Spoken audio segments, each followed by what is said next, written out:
Seperti biasa Bapak Ibu sekalian, rahimanarahmatullah, bila Allah SWT mudahkan, kita akan melanjutkan pada buku kita agar doa dikabulkan.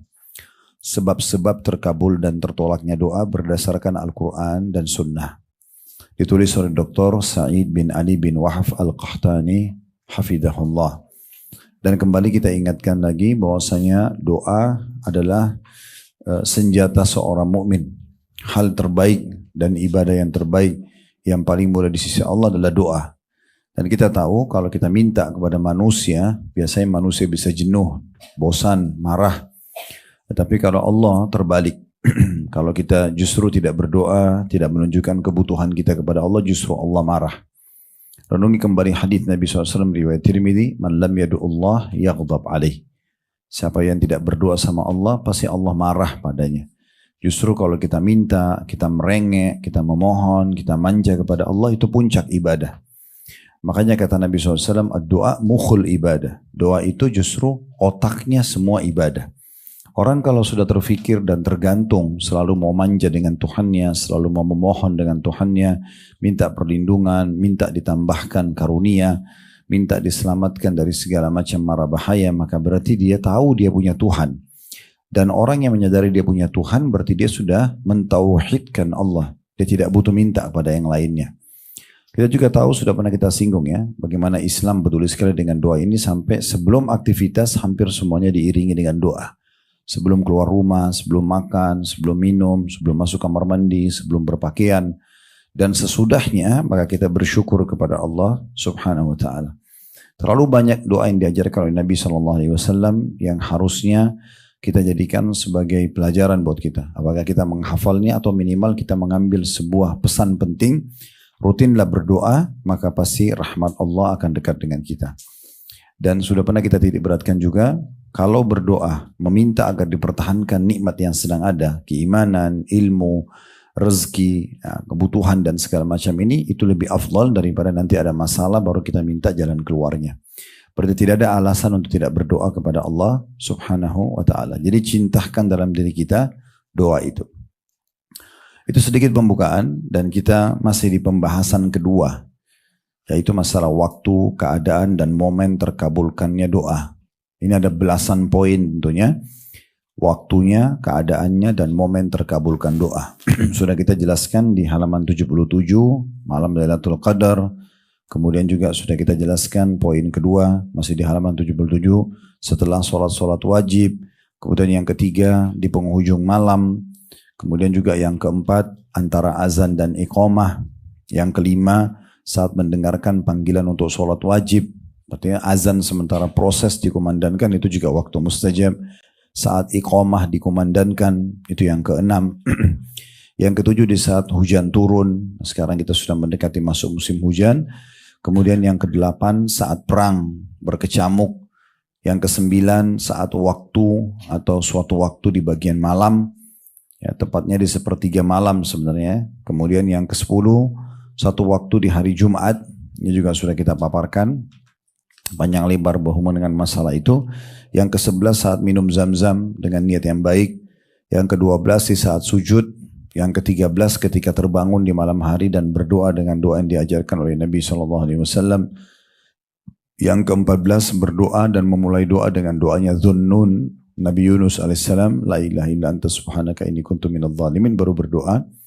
Yang ke-15 berdoa di saat ditimpa bencana dengan mengucapkan istirja, inna lillahi wa inna ilaihi raji'un. Kemudian yang ke-16 mendoakan orang sesaat setelah meninggal dunia. Kemudian yang ke-17 ketika membaca doa istiftah ya, di dalam awal sholat. Kemudian juga yang ke-18 mirip dengan itu ketika membaca doa iftitah berikut ini. Jadi ada dua doa istiftah atau iftitah, itu yang mustajab doa. Sekarang kita masuk poin ke-19-nya. Ya, tepatnya ketika membaca surah Al-Fatihah dengan tadabbur di dalam sholat. Tadabbur artinya merenungi maknanya. Kalau kita renungi maknanya, makanya saya sering bahasakan, kalau kita bukan orang yang ngerti bahasa Arab, maka sebaiknya harusnya ya kita mengerti minimal arti yang sering kita baca. Seperti doa iftitah itu rutin kita baca setiap sholat, Al-Fatihah rutin kita baca setiap sholat. Kemudian juga surah mungkin yang rutin kita pilih, Al-Asr misalnya, Al-Kautsar. Banyak surah-surah pendek, Al-Ikhlas, Al-Falaq, An-Nas, Al-Masad, misalnya Al-Alaq. Semua ini harusnya kita ngerti. Minimal sekali sebelum Bapak Ibu sholat sudah tentukan surah yang mau dibaca. Misalnya rakaat pertama saya mau baca At-Tin, surah kedua saya mau baca Al-Masad misalnya. Nah baca terjemahannya sebelum takbiratul ihram supaya tahu nanti pada saat baca, oh ini tadi terjemahannya, masih kebayang terjemahannya. Itu namanya tadabbur, ya. Kemudian juga dengan doa dibaca pada saat ruku, doa pada saat i'tidal, sami'allahu liman hamidah, doa pada saat sujud, di antara dua sujud sampai tahiyat. Ini rutin tahunan kita kerjakan. Mungkin di antara kita sudah ada puluhan tahun mengerjakan sholat misalnya. Masa sampai sekarang belum mengerti artinya gitu ya. Membawa kekhusyuan dalam sholat itu adalah mengerti apa yang kita ucapkan. Itu namanya tadabbur, ya. Kita tidak mungkin mentadabburi sesuatu kalau kita tidak mengerti gitu ya. Makanya harus kita mengerti minimal artinya. Baik, di sini disebutkan dengan mentadabburi surah Al-Fatihah terutama dalam sholat itu mustajab doa. Dari mana dalilnya? Kita lihat sama-sama di halaman 88 hadis dari Abu Hurairah radhiyallahu anhu bahwasanya Nabi SAW bersabda, man shalla salatan lam yaqra fiha bi ummil Qur'ani fahiya janah atau jadah, ya. Maaf, fahiya khidaj. Saya ulangi ya. Fahiya khidaj. Thalathan ghairu tamam. Saya ulangi hadisnya, kata Nabi SAW, man shalla salatan lam yaqra fiha bi ummil Qur'ani fahiya khidaj. Kemudian koma, thalathan ghairu tamam. Barang siapa yang sholat tanpa membaca surah Al-Fatihah, maka sholatnya itu kurang. Beliau mengucapkan demikian sebanyak 3 kali, maksudnya tidak sempurna. Ya. Bahkan pendapat jumhur ulama mengatakan batal sholat tanpa Al-Fatihah. Al-Fatihah dianggap bagian daripada rukun sholat itu sendiri. Ya. Maka ditanyakan kepada Abu Hurairah radhiyallahu anhu, sesungguhnya kami berada di belakang imam. Abu Hurairah lalu menjawab, bacalah di dalam hatimu, sesungguhnya aku mendengar Rasulullah sallallahu alaihi wasallam bersabda, qala Allah Ta'ala. Nah ini hadis ini yang di halaman 89 yang menyebabkan kenapa Dr. Said hafizahullah masukkan baca Al-Fatihah dalam salat termasuk mustajab doa karena hadis ini. Qala Allah Ta'ala, qasamtu as-salata baini wa baina 'abdi nisfaini wa li 'abdi ma sa'al. فإذا قال العبد الحمد لله رب العالمين قال الله تعالى حمدني عبدي وإذا قال الرحمن الرحيم قال الله تعالى أثنى علي عبدي وإذا قال مالك يوم الدين قال مجدني عبدي وقال مرة فوض إلي عبدي فإذا قال إياك نعبد وإياك نستعين قال هذا بيني وبين عبدي ولعبدي ما سأل فإذا قال اهدنا الصراط المستقيم صراط الذين أنعمت عليهم غير المغضوب عليهم ولا الضالين قال هذا لعبدي ولعبدي ما سأل. Kata Nabi SAW, Allah Ta'ala berfirman, aku membagi solat antaraku, hanya besar kata ganti Allah, dengan hambaku menjadi 2. Dan hambaku mendapatkan apa yang dia atau ia mohonkan. Apabila hambaku membaca Alhamdulillahi Rabbil Alamin, segala puji bagi Allah Rabb semesta alam, Allah menyambut spontan di saat itu seraya berfirman, aku telah dipuji oleh hambaku. Dan apabila dia membaca Ar-Rahmanir Rahim, zat yang maha pemurah dan juga maha pengasih atau penyayang, zat yang maha pengasih dan penyayang, maka Allah berfirman, hambaku menyanjungku.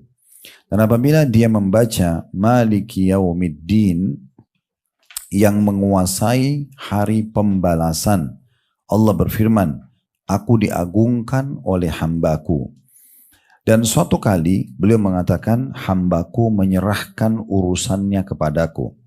Karena apabila dia membaca, Iyyaka na'budu wa iyyaka nasta'in, hanya kepadamu kami menyembah dan hanya kepadamu kami memohon pertolongan, Allah pun menjawab, ini antara aku dengan hambaku dan hambaku mendapatkan apa yang dia mohonkan. Apabila dia membaca ihdinas siratal mustaqim siratal ladzina an'amta alaihim ghairil maghdubi alaihim waladdallin, tunjukilah kami jalan yang lurus, yaitu jalan orang-orang yang telah engkau anugerahkan nikmat kepada mereka, bukan jalan mereka yang dimurkahi dan bukan juga jalan orang-orang yang sesat. Maka Allah berfirman, ini adalah untuk hambaku dan hambaku mendapatkan apa yang dia mohonkan. Baik, kita mulai dulu. Sekarang itu tadi baru saya bacakan semua. Seperti biasa kita akan coba bedah mutiara ilmu yang bisa didapatkan dari dua buah hadis yang diangkat oleh Dr. Said Hafidahullah. Dari hadis yang pertama, hadis Abu Hurairah halaman 88, diambil pelajaran yang pertama, tidak akan sempurna atau bisa bermakna lain, tidak akan diterima sholat seseorang tanpa Al-Fatihah. Oleh karena itu dia harus fokus membaca Al-Fatihah. Ya. Dan kita tahu memang Al-Fatihah ini kalau tidak dibaca, berarti dalam pendapat umumnya ulama tadi sholatnya tidak diterima. Ya. Nah berarti di sini kita harus memberikan perhatian khusus di Al-Fatihah. Baik itu penyebutan bacaannya ataupun juga merenungi atau tadabburi makna-maknanya. Pernah kita kasih contoh di ruangan kelas kita ini ya. Jadi hati-hati dalam penyebutan huruf hijaiyah. Harus betul-betul bisa dibedain dan sudah saatnya belajar memperbaiki kalau yang masih salah. Mana tha ya, yang lidah ditekan ke gigi atau tepatnya bagian dalam gigi ya, bagian belakang atas atau di langit-langit ya, di mulut kita tha ditekan ya. Itu beda sekali dengan zal ya, zalika, beda sekali dengan zai, zulzila, beda sekali juga dengan sin ya, dan beda dengan shin. Jadi idza syamsu itu beda. Syams, shin, mim, sin ya. Itu beda. Kemudian juga beda sekali dengan dha ya, zalimin. Jadi beda. Salah penyebutan makna, salah penyebutan huruf dia, salah makna ya. Beda antara alif sama ain. Alamin dengan alamin beda ya.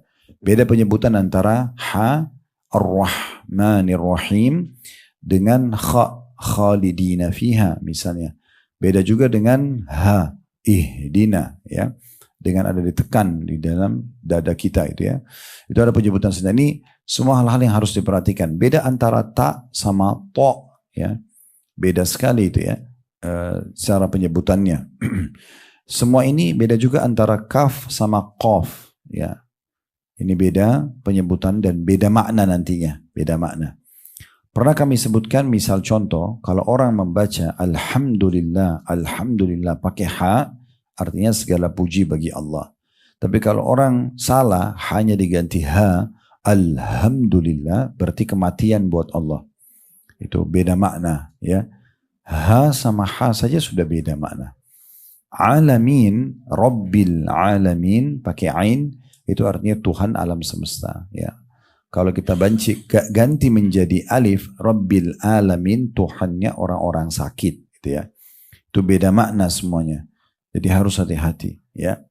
Jadi jangan mau kelihatan fasih, tapi ternyata salah. Gitu ya. Saya pernah sholat di belakang seorang imam di daerah Bekasi. Dia mencerita sebelum jadi imam, kalau dia hafid Quran, dia banyak mengajar Al-Quran sana sini. Lalu saya jadi imam, saya kaget bacaannya. Baca Ar-Rahmanir Rahim saja diganti kha semua, Ar-Rahmanir Rahim misalnya. Banyak huruf-huruf jaya yang keliru. Saya tidak tahu ini orang bisa hafal Quran dari mana gitu. Ya, penyebutan huruf jaya salah. Berarti kalau betul apa yang dia ucapkan, berapa banyak gurunya, muridnya yang salah semuanya dalam penyebutan ini. Padahal ini yang paling mendasar yang harus dipelajari dalam ilmu Al-Quran. Ya, penyebutan huruf hijaiyah dulu, baru masuk ke masalah ilmu tajwidnya. Belajar ikhfa, idgham, ya. Guna dan seterusnya, ini juga dipelajari. Itu tidak butuh waktu yang lama sebenarnya. Nah setelah selesai itu baru kita masuk ke masalah tadabbur ayat ya. Tadabbur ayat baru pindah ke masalah hafalan ayat, lalu praktek ayat-ayat tersebut. Jadi itu semua hak Al-Quran, nggak boleh tidak ya. Dan minimal Bapak Ibu mulai belajar dari Al-Fatihah saja. Nah, ini surah yang paling agung dalam Al-Quran. Sekarang saya sebutkan sebuah hadis. Hadis ini diriwayatkan oleh Imam Bukhari. Tidak ada dalam buku kita ya. Ini tambahan penjelasannya. Dari Abu Sa'id, ya, Rafi' bin Mu'la. Atau tepatnya Mu'alla, ya, maaf. Rafi' bin Mu'alla radhiyallahu anhu qala li Rasulullah sallallahu alaihi wasallam. Abi Sa'id Rafi' bin Mu'alla radhiyallahu anhu berkata, Rasulullah SAW berkata kepadaku, beliau katakan, ala u'allimuka a'zama suratin fil Qur'ani qabla an takhruja minal masjid. Mau enggak aku ajarkan kepadamu, kata Nabi SAW kepada Abu Sa'id ini, surah dalam Al-Quran yang paling agung. Maksudnya paling Allah cintai, paling besar pahalanya, paling besar manfaatnya gitu ya. Maka kata Abu Sa'id, fa'akhadha biyadi. Kemudian Nabi pun memegang tanganku. Falamma aradna an nakhruj, pada saat kami sudah mau keluar dari masjid, qultu ya Rasulullah, innaka qulta la'u'allimannaka a'zama suratin fil Qur'an. Pada saat mau keluar masjid, lalu saya mengatakan, ya Rasulullah, bukankah anda janjikan tadi mau mengajarkan aku surah yang paling agung dalam Al-Quran? Qala, maka Nabi SAW mengatakan, alhamdulillahi rabbil alamin. Membaca alhamdulillahi rabbil alamin, maksudnya Al-Fatihah, ketahuilah dia adalah as-sab'ul mathani, 7 ayat mutiara yang, atau 7 ayat mulia yang diulang-ulangi. Wal Qur'anul azim alladhi utitu, dan dia adalah inti daripada Al-Quran yang aku diberikan oleh Allah atau diberikan kepadaku. Jadi intinya adalah memang di surah Al-Fatihah ya. Hadits ini menunjukkan keutamaan surah Al-Fatihah tentunya, dan juga sebagian Al-Quran memiliki keutamaan dari sebagian yang lain, walaupun semua Al-Quran itu mulia. Tapi menandakan berarti ada surah memang lebih mulia daripada surah yang lainnya. Nah, diantaranya Al-Fatihah itu sendiri. Ya.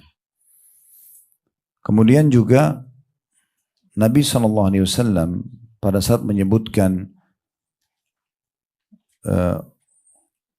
aku diberikan sab'u al-mathani, 7 ayat yang terulang-ulang. Ulama menjelaskan dimaksud dengan makna di sini, ya, sejalan dengan firman Allah dalam surah Al-Hijr, surah nomor 15 ayat 87. Kan tadi Nabi bilang dalam hadits kepada Abu Sa'id, ya, Ar-Rahman, alhamdulillah rabbil alamin, surah yang paling agung, dia adalah sab'ul mathani, 7 ayat yang selalu diulang-ulangi. Saking mulianya sampai Allah suruh kita ulangi terus. Dalam sholat kita ulangi gitu ya. Berulang-ulang, bahkan sholat sunnah, sholat wajib tetap harus setiap rakaatnya baca Al-Fatihah gitu ya. Dan boleh saja kita tidak baca surah, boleh saja kita tidak baca iftitahnya atau istiftahnya ya. Allah berfirman dalam surah Al-Hijr ayat 87, "Walaqad atainaka sab'an minal mathani wal Qur'anal azim." Sungguhnya kami telah memberikan kepadamu, hai Muhammad, 7 ayat yang dibaca berulang-ulang. Maksudnya Al-Fatihah. Jadi Al-Fatihah itu dipuji di surah Al-Hijr ya, di ayat 87. Dan juga Al-Quran yang agung. Maksudnya dia adalah inti daripada Al-Quran, Al-Fatihah itu. Salah satu ulama bernama Syekh As-Sa'di rahimahullah menerangkan dalam kitab tafsir beliau, yang dimaksud dengan 7 ini menurut pendapat yang sahih adalah 7 surah yang panjang. Ada yang berpendapat begitu ya. Yaitu Al-Baqarah, Al-Imran, An-Nisa, 7 surah pertama. Selain Al-Fatihah ada Al-Baqarah, ada Al-Imran, ada An-Nisa, ada Al-Ma'idah, ada Al-An'am, ada Al-A'raf, dan ada Al-Anfal. Mulai dari surah nomor 2 sampai surah nomor 7 itu ya. Kemudian juga masuk dalamnya surah At-Taubah kata beliau ya. Namun ada pendapat lain yang mengatakan, dan ini yang umumnya dipilih oleh ulama, adalah 7 surah yang agung adalah Al-Fatihah. Karena sejalan tadi dengan hadis Abu Sa'id radhiyallahu anhu. Berarti menandakan memang Al-Fatihah itu memang punya keutamaan ya, punya keutamaan itu.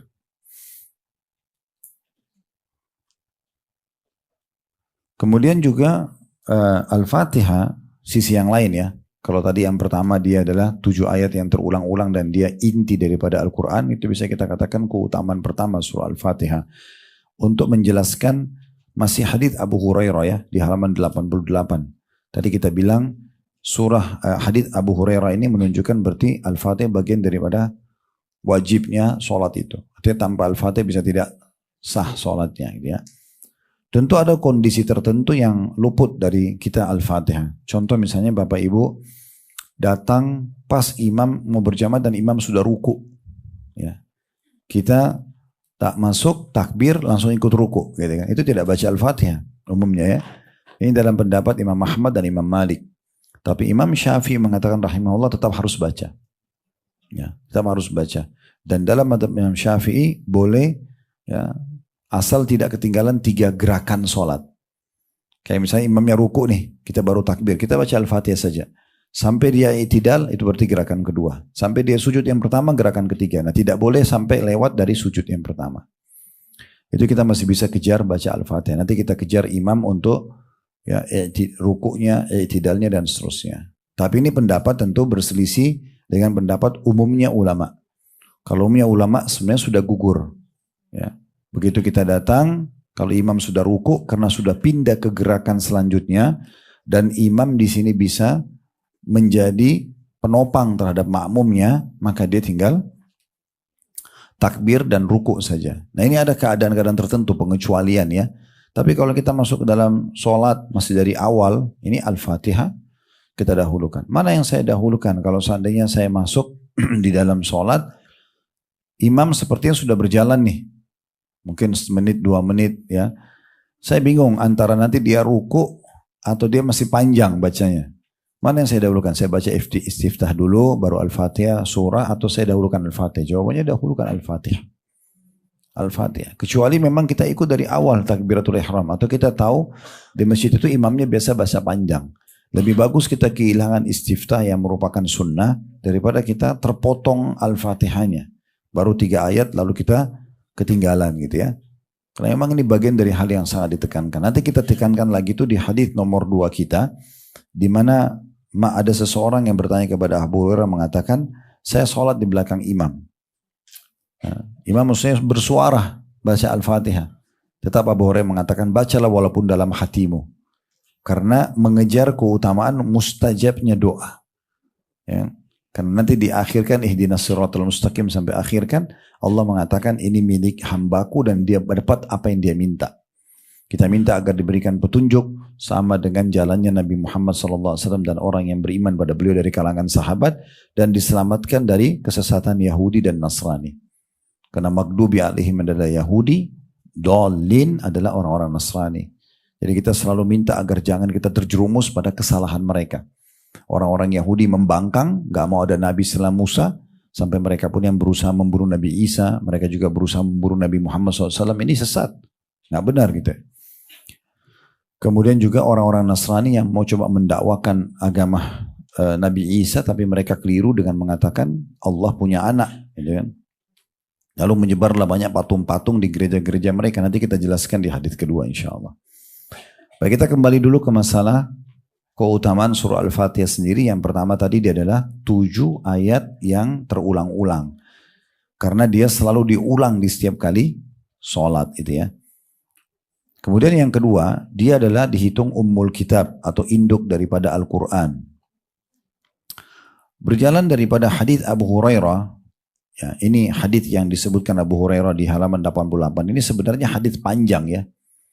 Di buku kita ini hanya ditulis pendek saja. Nah, saya akan bacakan riwayat panjangnya sekarang. Abu Hurairah radhiyallahu mengatakan, "Man shalla salatan lam yaqra fiha bi ummil kitab fahiya judaj," ya, atau tepatnya khidaj, thalathan ghairu tamam. Tadi sudah kita tahu ini bahwasanya siapa yang salat tanpa membaca surah Al-Fatihah maka salatnya kurang. Ya, yang dimaksud Nabi lalu diulangi 3 kali dan dikatakan tidak sempurna. Nah ini masalah lanjutan. Faqila dia Abu Hurairah inna nakuna wara'al imam. Ya. Maaf, berarti hadis ini cuma satu ya. Saya keliru berarti. Hadis ini cuma satu. Hadis yang dibawa ini bersambung sebenarnya. Ya, bersambung. Baik, berarti hadis ini hanya satu. Saya ralat kembali, saya katakan ada 2 buah hadis. Jadi hadis ini cuma satu. Setelah perkataan Abu Hurairah, setelah perkataan Nabi SAW ghairu tamam, tidak sempurna, lalu Abu Hurairah ditanya Kami sholat di belakang orang atau imam, baru kemudian Abu Hurairah jelaskan panjang lebar tentang hadis tersebut. Baik, kita langsung saja pindah ke yang ketiga. Jadi keutamaan yang kedua, dia adalah induk daripada Al-Quran. Ya. Karena memang disebutkan dalam hadis tadi, bi ummil Quran, induknya Al-Quran. Kemudian Al-Fatihah sendiri beranjak daripada hadis Abu Hurairah ini adalah hukumnya wajib atau bisa dikatakan bagian yang mensahkan sholat. Sejalan dengan hadis Abu Hurairah, hadis Bukhari Muslim, la salata liman lam yaqra bi Fatihatil Kitab. Kata Nabi SAW, tidak dianggap sah sholat seseorang yang tidak membaca Al-Fatihah. Ya, berarti dia bagian daripada kewajiban dan rukun sholat itu sendiri. Yang keempat, Al-Fatihah sangat dahsyat bila digunakan untuk berobat, ya. Terutama masalah ruqyah.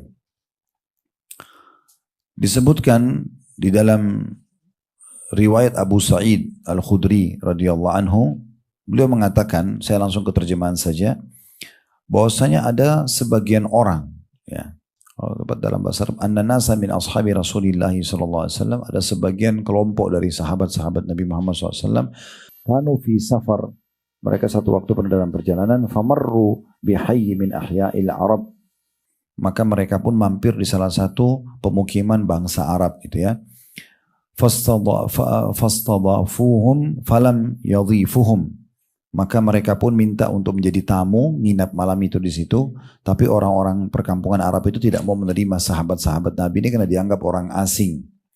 Faqalu lahum hal fikum raqin, kemudian pada saat itu sempat kepala suku mereka disengat, ada yang riwayat mengatakan kalajengking, ada yang mengatakan ular, intinya sakit. Lalu kemudian mereka berkata satu sama yang lain karena tidak ada yang bisa mengobatin kepala sukunya, coba tanya orang-orang itu yang tidak jadi kita jadikan tamu karena mereka nginap di luar benteng suku Arab ini. Maka ditanya, apakah ada di antara kalian yang bisa meruqyah? Fa inna sayyidal hayy ladigun aw musab, karena kepala suku ini sedang tersengat ataupun sedang, ya, sakit. Faqala rajul minhum na'am, maka salah satu dari sahabat Nabi mengatakan iya, fa'atahu faraqahu bi Fatihatil Kitab fabara'a ar-rajulu fa'ata qati'an min ghanamin fa'aba an yakbalaha. Kemudian datanglah salah sahabat Nabi lalu membaca ruqyah surah Al-Fatihah dan ditiupkan ke lukanya atau sengatan hewan tadi, kepala suku itu, maka dia pun sembuh. Lalu kepala suku itu ingin memberikan upah bayaran dengan memberinya, ya, kambing, ya, kepada sahabat ini. Namun dia pun menolak, sahabat ini menolak untuk menerimanya, tidak mau menerimanya. Wa qala hatta adhkura dzalika lin-nabi sallallahu alaihi wasallam. Kata sahabat ini, saya akan terima tapi setelah saya tanya dulu kepada Nabi, boleh enggak sih menerima upah dari bacaan ayat Al-Qur'an begini? Fa'atan Nabi sallallahu alaihi wasallam fadzakara dzalika lah, maka dia pun mendatangi Nabi SAW dan menyebutkan kejadian tersebut. Faqala Rasulullah SAW, maka Nabi dia mengatakan fadzakara dzalika lahu faqala ya Rasulullah, dia ceritakan, lalu dia mengatakan, wa itusan Allah wallahi ma rakaitu illa bi Fatihatil Kitab, wahai Rasulullah, benar-benar saya cuma bacakan surah Al-Fatihah, enggak ada bacaan ruqyah yang lain, tapi ya Allah sembuhkan. Fatabassam, maka Nabi SAW tersenyum, waqal, seraya berkata, wa ma adraka annaha ruqya, ya. Thumma qala khudhu minhum wadribu li bisahmin ma'akum. Maka kata Nabi SAW, ya, bagaimana engkau bisa tahu Al-Fatihah adalah ruqyah? Artinya bisa digunakan untuk meruqyah. Lalu beliau pun mengatakan, ambillah kambing itu, ya, ambil yang apa sudah diberikan, lalu potonglah dan berikanlah juga bagian dagingnya untukku.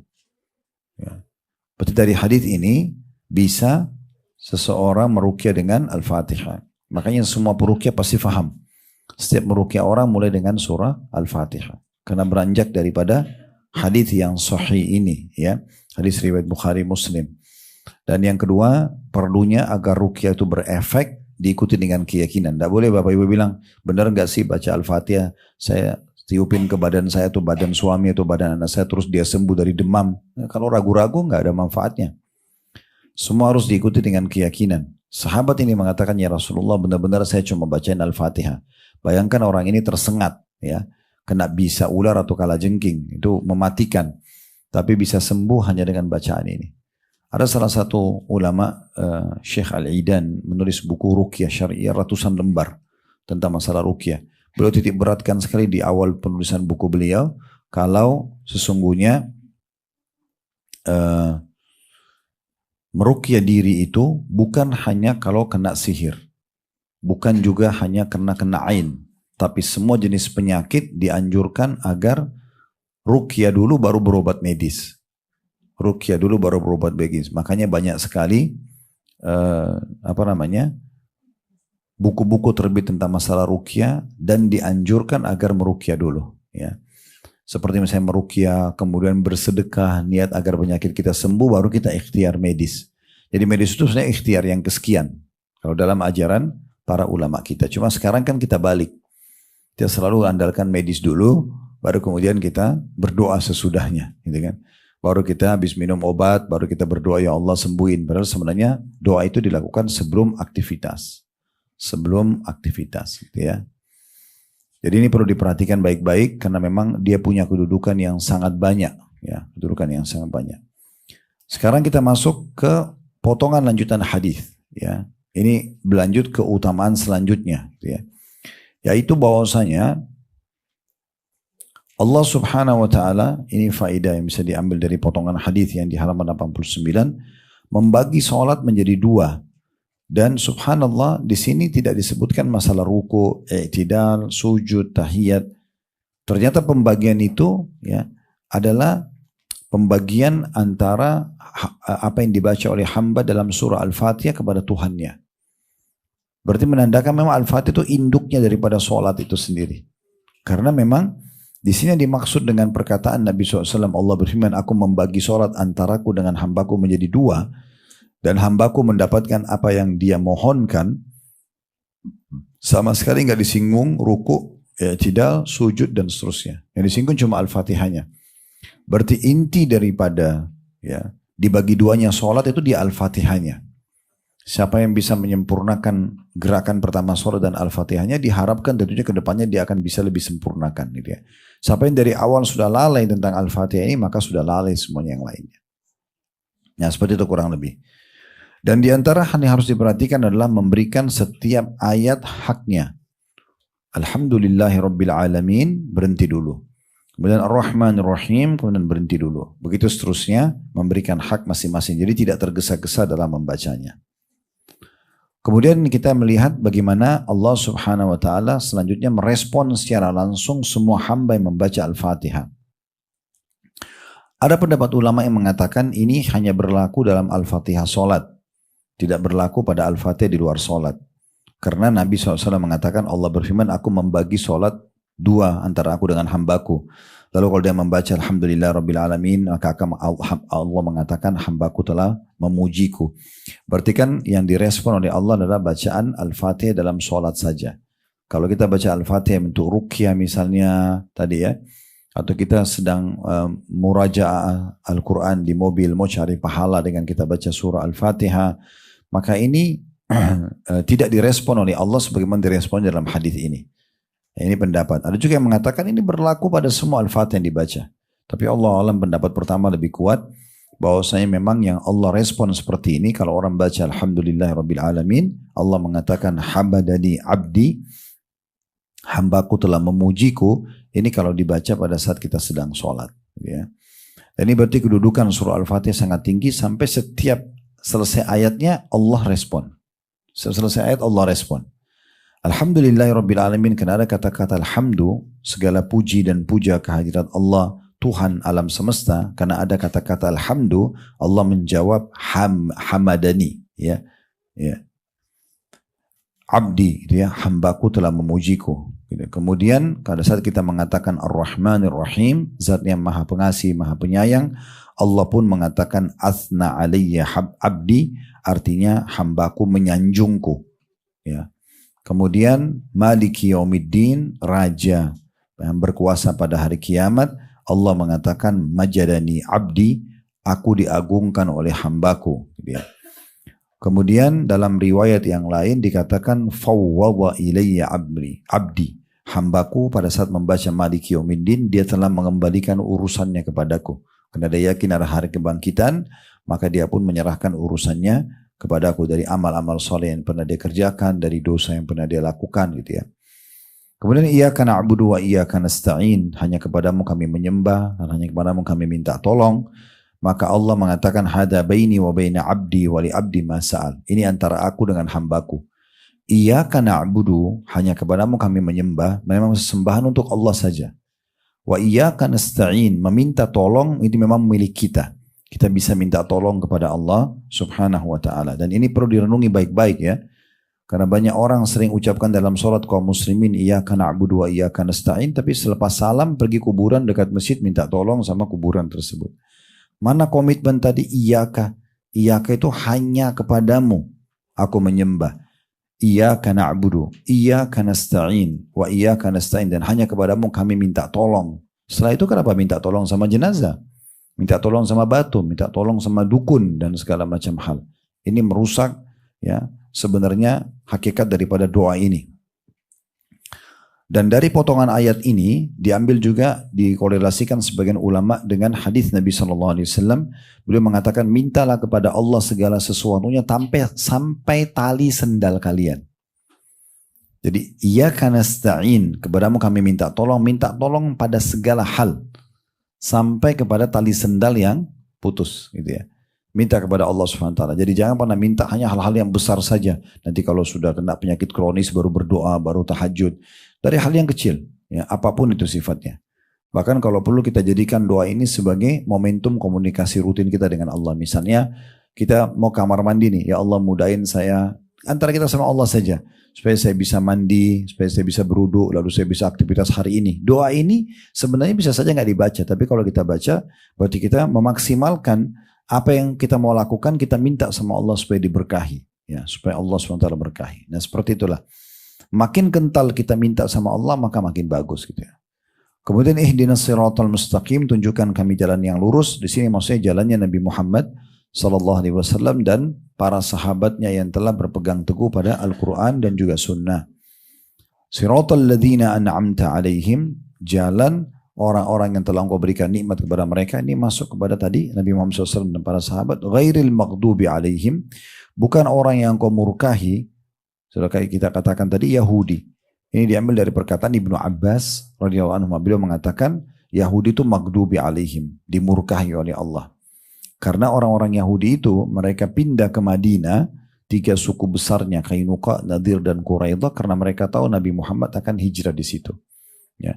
Dan kita sudah tahu kisah Abdullah bin Salam radhiyallahu anhu yang masuk Islam, pendeta Yahudi. Dia menghardik beberapa pendeta Yahudi yang lain mengatakan, kenapa kalian tidak mau beriman sementara dia inilah yang membuat kakek-kakek kalian hijrah ke Madinah dan inilah Nabi yang benar kalian temukan dalam kitab Taurat. Tapi mereka tetap pungkiri, nggak mau. Di perang Khaybar mereka pernah berusaha meracuni Nabi SAW dan Nabi sempat tanya ya, siapa penghuni neraka? Mereka bilang kami akan masuk dulu baru kalian gantikan kami. Maksudnya kaum muslimin gantikan. Kata Nabi SAW, kalian telah dusta, kami tidak akan menggantikan kalian. Gitu ya. Jadi terlalu banyak memang poin-poin yang sebenarnya Yahudi tahu kebenaran tapi mereka tidak mau ikutin. Mereka tidak mau ikutin. Mereka tahu bahkan mereka akan masuk neraka di akhirat, mereka tetap ngotot. Kalau sekarang apa yang terjadi di Gaza, mereka membunuh umat Islam sampai puluhan ribu, itu jangan heran. Dalam kisah Bani Israel, mereka pernah membunuh Nabi Allah dalam satu hari 700 orang. Nabi mereka bunuh. Ya, Nabi yang paling banyak diutus itu di Bani Israel. Banyak sekali. Makanya Allah mengatakan mereka membunuh nabi-nabi mereka. Ya. Jadi banyak, kalau Nabi aja utusan Allah dibunuh, apalagi kalau manusia yang dianggap tidak sefaham sama mereka. Memang sudah begitu, cengkal orangnya, keras kepala gitu ya. Itu sifatnya orang-orang Yahudi. Makanya dikatakan maghdubi alaihim. Kita selalu berlindung kepada Allah, jangan punya sifat itu. Jangan seperti mereka. Tahu kebenaran tapi ngotot gak mau ikutin. Tahu dirinya salah gak mau ngakuin salah. Nah, ini kalau ada pada diri kita ini bahaya sekali sifat orang-orang Yahudi. Orang beriman itu kalau benar ya benar, kalau salah ya dia akuin kesalahannya. Nah gitu. Kemudian waladhdallin, bukan orang yang sesat, Itu adalah Nasrani, kata Ibnu Abbas. Kenapa? Karena mereka mau mendakwakan agama mereka tapi mereka keliru. Menyebarluaskan kalau Allah punya anak. Padahal Allah itu Esa. Gitu ya. Dalam surah Al-Ma'idah pun Allah gambarkan bagaimana nanti Nabi Isa didatangkan hari kiamat dan Allah tanya, hai Isa, apakah engkau bilang kepada pengikutmu ya, agar menyembah engkau dan ibumu sebagai Tuhan selain aku? Kata Nabi Isa AS, tidak mungkin. Aku tidak pernah mengucapkan itu. Ya, aku hanya menyampaikan apa yang telah engkau perintahkan kepadaku. Semasa aku hidup aku menjaga, tapi setelah engkau wafatkan aku tidak tahu apa yang mereka lakukan. Itu nanti menjadi hujah atau argumentasi yang sangat kuat di depan Allah bagi orang-orang yang mengaku pengikut Nabi Isa tapi masih menyatakan Isa adalah anak Tuhan. Sementara Nabi Isa sendiri tidak pernah mengatakan itu. Dan kita tentu membenarkan Al-Quran dari statement-statement mereka. Gitu ya. Al-Quran sudah datang menjelaskan kepada kita tentang masalah ini. Makanya terakhir kita mengatakan amin, ya Allah terimalah. Gitu ya. Karena kita supaya dapat petunjuk. Ya. Amin itu artinya terimalah. Gitu ya. Dan di sini penutupan hadis kata Nabi SAW, lalu Allah berfirman, hadari abdi wali abdi mas'al, ini milik hambaku, dari ihdinas siratal mustaqim, doa yang dia panjatkan, dan dia pasti dapat apa yang dia minta. Jadi makin sering kita sholat dan mengulang-ulangi Al-Fatihah, maka makin aman dari kekufuran orang Yahudi dan orang-orang Nasrani. Ya. Dan kita sebagai seorang muslim tidak boleh ragu dengan kekufuran mereka ya. Harus kita yakin masalah kekufuran itu memang betul ada. Ya, nggak boleh kita mengatakan sepertinya bisa saja orang Yahudi masuk surga, Nasrani masuk surga, nggak boleh kita yakini itu. Ya, mereka masuk ke dalam neraka kalau mereka dengan keyakinan itu. Ya, kita harus yakin itu. Makanya kata Nabi Muhammad SAW dalam Al-Quran dalam surah Al-Bayyinah, Allah mengatakan innal ladzina kafaru min ahli kitabi wal musyrikin fi nari jahannam khalidina fiha. Sungguh telah kafir orang-orang ahli kitab Yahudi dan Nasrani dan orang musyrik dan mereka akan kekal di api neraka kalau mereka meninggal dalam keyakinan tersebut. Dan kata Nabi Muhammad SAW tidak ada seorang pun dari Yahudi, Nasrani, Majusi itu penyembah api yang mendengarkan aku diutus menjadi Nabi lalu mereka tidak beriman kecuali mereka akan masuk neraka. Jadi orang yang mendakwakan sekarang semua agama sama, ini nggak benar. Kalau semua agama sama kita jadi Nasrani aja nyanyi seminggu sekali masuk surga. Untuk apa jadi Muslim? Banyak peraturannya gitu ya. Tentu sekarang yang sedang kita bicara masalah keyakinannya ya. Kita bukan berbicara masalah fisik. Dalam Islam tidak boleh membenci fisik seseorang. Tapi yang kita benci adalah karakter atau perbuatan yang salah. Contoh ada orang mencuri. Islam menyuruh kita membenci sifat mencurinya, perbuatan mencurinya. Kalau orang itu sudah tinggalkan dan taubat selesai. Gak ada benci terhadap fisiknya. Ya. Makanya dalam Islam itu sangat mudah kalau orang itu berpegang pada agama Islam untuk memaafkan orang. Dan sangat mudah juga dia untuk bisa menerima keadaan perubahan orang lain. Karena memang bukan fisik yang kita benci. Ya. Semua orang pernah berbuat salah. Nabi Adam aja buat salah. Ya, lalu dia bertobat kepada Allah Subhanahu Wa Taala. Ya, dan seterusnya. Nah seperti itu gambarannya. Baik, ini tentang poin ke-19. Berarti salah satu waktu dan tempat mustajab keadaannya adalah pada saat membaca Al-Fatihah. Dan memang yang kita minta sangat agung di akhir Al-Fatihah, ihdinas siratal mustaqim sampai akhir. Supaya kita selalu berada di atas ajaran Nabi Muhammad SAW dan para sahabatnya. Dan selamat dari keyakinan Yahudi dan Nasrani yang tadi sudah kita kasih gambaran globalnya gitu ya. Sekarang kita masuk ke poin 20-nya. Ketika mengangkat kepala dari ruku dan mengucapkan. Ini maksudnya i'tidal. Sami Allahu liman hamidah gitu ya. Saya bacakan dulu kata penulis ini. Rabbana lakal hamdu hamdan kathiran tayyiban mubarakan fi. Rabbana lakal hamd, wahai Tuhan kami segala puji hanya bagimu. Hamdan kathira, puji-pujian yang banyak, tayyiba, sempurna ataupun baik, mubarakan fi, penuh dengan berkah di dalamnya. Disebutkan dari Rifa'ah, sahabat Nabi radhiyallahu anhu, beliau mengatakan suatu kali kami pernah sholat di belakang Nabi SAW dan tak kala beliau mengangkat kepalanya dari ruku, beliau mengucapkan SAW, Sami Allahu liman hamidah. Sami'a fi'lul madhi, sesuatu yang sudah lampau.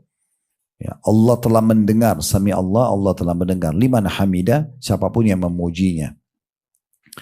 Maka ada seseorang dari belakang Rasulullah SAW mengatakan, Rabbana walakal hamdu hamdan kathiran tayyiban mubarakan fi. Wahai Tuhan kami, segala puji hanya bagimu, puji-pujian yang banyak, lagi baik dan penuh berkah di dalamnya. Tak kala Nabi SAW selesai sholat, beliau bertanya, siapa tadi yang baca itu? Maka seorang laki-laki mengatakan, saya. Kata Rasulullah SAW, Ra'aitu bid'atan wa thalathina malakan yabtadirunaha ayyuhum yaktubuha awal. Aku melihat lebih dari 30-an malaikat bergegas, masing-masing ingin mencatatnya terlebih dahulu. Ini ada footnote nomor 132 di bawah ya, diriwayatkan oleh Bukhari. Riwayat ini, Bapak Ibu sekalian, juga memberikan kepada kita beberapa pelajaran. Yang pertama, bahwasanya Allah itu selalu mendengar hamba-hambanya. Ya, setiap apa yang kita ucapkan, bahkan Allah mengetahui apa yang dirahasiakan oleh hati kita, walaupun orang manusia tidak tahu. Ya, ya'lamu kha'inatal a'yun wa ma tukhfis sudur dalam ayat. Allah itu tahu pengkhianatan mata dan juga apa yang disembunyikan dalam hati manusia. Jadi kita bisa sembunyikan tapi sama Allah tidak bisa gitu ya. Nah di antaranya kita kalau sholat ini menguatkan pada saat kita mengatakan Sami Allahu liman hamidah. Allah telah mendengar siapa yang memujinya. Karena kita pada saat rukuk baca mengagungkan Allah subhanahu rabbil azim. Begitu kita bangkit kita mengatakan Allah telah mendengar siapa yang memujinya. Di antara makna pujian tadi adalah mengagungkan Allah dalam rukuk gitu ya. Lalu kita sempurnakan dengan ini, Rabbana lakal hamd. Wahai Tuhan kami, segala puji bagimu. Ya. Lalu ditambah kalau bisa, hamdan katsir. Sebenarnya kita bicara Rabbana lakal hamd, itu sudah cukup. Riwayat ada satu riwayat menyebutkan itu. Ada riwayat lain, mil as-samawati wa mil al-ardi wa mil ma syi'ta min syai'in ba'd. Ya, seluas langit dan bumi inilah. Ya, dan yang ada di antaranya. Dan ada juga riwayat ini, Rabbana lakal hamdu hamdan katsiran tayyiban mubarakan fi. Ya. Tapi Dr. Said memilih riwayat ini. Kenapa? Karena Nabi SAW menanggapi. Setelah dia mengatakan hamdan, Rabbana lakal hamdu hamdan kathiran tayyiban mubarakan fi. Selepas salam Nabi tanya, siapa yang bilang tadi itu? Maka sahabat mengatakan, saya Rasulullah. Kata Nabi SAW, tadi saya diperlihatkan ada 30 sekian malaikat yang berlumba-lumba mencatatnya. Di sini potongan ini maksudnya adalah itu bisa ada singgungan diterimanya doa. Ya. Malaikat mencatat berarti diterimanya doa, diterimanya puji-pujian ini, ya, oleh Allah Subhanahu Wa Taala. Makanya mereka berlumba-lumba mencatatnya, gitu ya. Ini mungkin sudah umum penjelasannya, tapi ada titik yang saya ingin titik beratkan. Ada sebagian orang sekarang di media menjadikan ini sebagai alasan bahwasanya boleh berbuat apa yang Nabi tidak contohkan. Gitu. Saya pernah lihat beberapa cuplikan begitu ya. Boleh kok kita buat apa yang Nabi tidak contohkan. Terbukti sahabat ini Nabi tidak pernah ajarkan hamdan kathiran tayyiban mubarakan fi, tapi dia baca dan Nabi benarkan. Ini harus diluruskan pemahamannya. Bedakan di saat Nabi Muhammad SAW masih hidup dengan Nabi sudah meninggal. Kalau Nabi masih hidup, proses wahyu lagi turun, maka Nabi bisa tunjukkan disetujui atau tidak. Gitu ya. Beda, kalau sekarang kita katakan boleh, berarti kita menambah-nambah agama kita. Sebab Nabi Muhammad SAW tidak meninggal dunia kecuali sudah disempurnakan agama ini. Itulah sebabnya turun potongan ayat yang panjang, surah nomor 5, surah Al-Ma'idah, ayat 3. Itu kan ayatnya panjang banget tuh, tentang larangan memakan bangkai dan segala macam. Di tengah-tengah ayat Allah mengatakan, Al-yawma akmaltu lakum dinakum.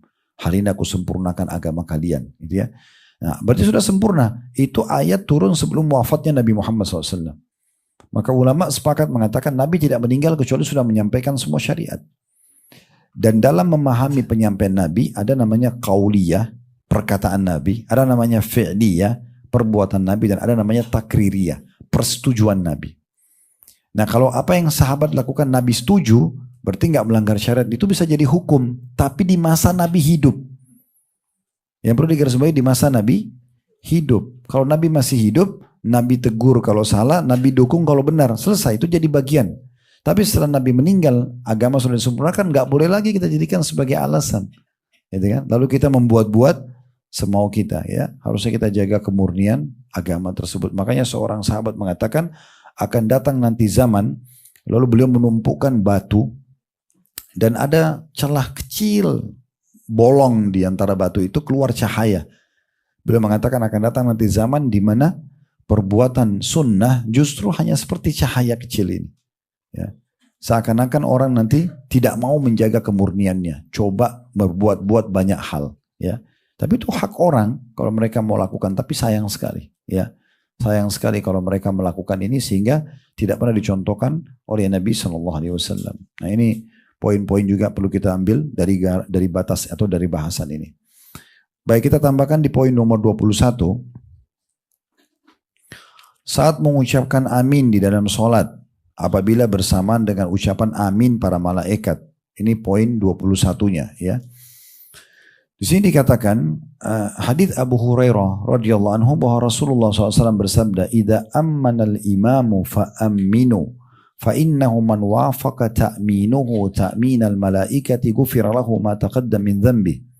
Apabila imam mengucapkan amin, maka hendaklah kamu segera juga ucapkan amin. Dan sungguhnya barang siapa yang ucapan aminnya bersamaan dengan ucapan amin para malaikat, niscaya diampuni baginya dosa-dosanya yang telah lalu. Ada footnote di bawah, diriwayatkan oleh Imam Bukhari, footnote nomor 133. Hadits ini tentunya memberikan pelajaran kepada kita yang pertama, bahwasanya pentingnya imam memperdengarkan suara aminnya di sholat jahar. Sholat kerasin suara ya. Kalau sholat kecilin suara itu nggak perlu. Sholat jahar itu subuh, maghrib, isya. Kalau sholat duhur dan asar namanya sholat sir. Sir itu kecilin suara. Bukan hilangin suara ya. Bukan hilangin suara. Jadi tetap baca tapi bapak ibu yang dengar. Matanya dibuka, lihat tempat sujud, suaranya tetap dikeluarkan. Ya. Karena kalau matanya tutup, kemudian baca dalam hati, selamat tidur. Ya. Ini sudah, dia nggak bakal sholat udah ini, gitu kan? Apalagi dingin, tambah lagi gelap, nah ini tidur nanti, ya. Karena syaitan tidak ingin kita dapat pahala dalam sholat itu. Oleh karena itu kita sempurnakan dengan cara seperti itu, ya. Jadi membuka mata. Makanya dalam sebuah hadis tentang masalah Allah SWT akan terus menatap wajah seorang hamba selama matanya ke tempat sujudnya. Berarti dia membuka matanya, gitu ya. Itu menandakan tidak tutup mata, gitu ya. Begitu juga dengan bacaan kita baca. Sholat sir, sholat mengecilkan suara. Nah kalau sholat jahar, kerasin suara, subuh, maghrib, isya, imamnya dianjurkan mengeraskan suara. Sehingga makmum mendengarkan amin tersebut. Kalau sebagian imam tidak paham masalah fikih ini. Maka mereka mengatakan, ghairil maghdubi alaihim waladhdallin. Dia diam, makmumnya yang amin. Harusnya dia amin duluan. Makmumnya mengikuti imamnya. Nah, siapa yang mengikuti bersamaan antara aminnya imam sama makmum, maka itu kemungkinan akan sama dengan aminnya para malaikat. Karena malaikat juga ikut mengaminkan bersama dengan aminnya imam. Makanya imam butuh amin di sini. Dia mengucapkan dulu, makmumnya semua ikut, di saat itu malaikat juga mengucapkan. Maka kalau itu terjadi, diampuni dosa-dosa mereka semuanya. Dosa-dosa yang lalu, ya.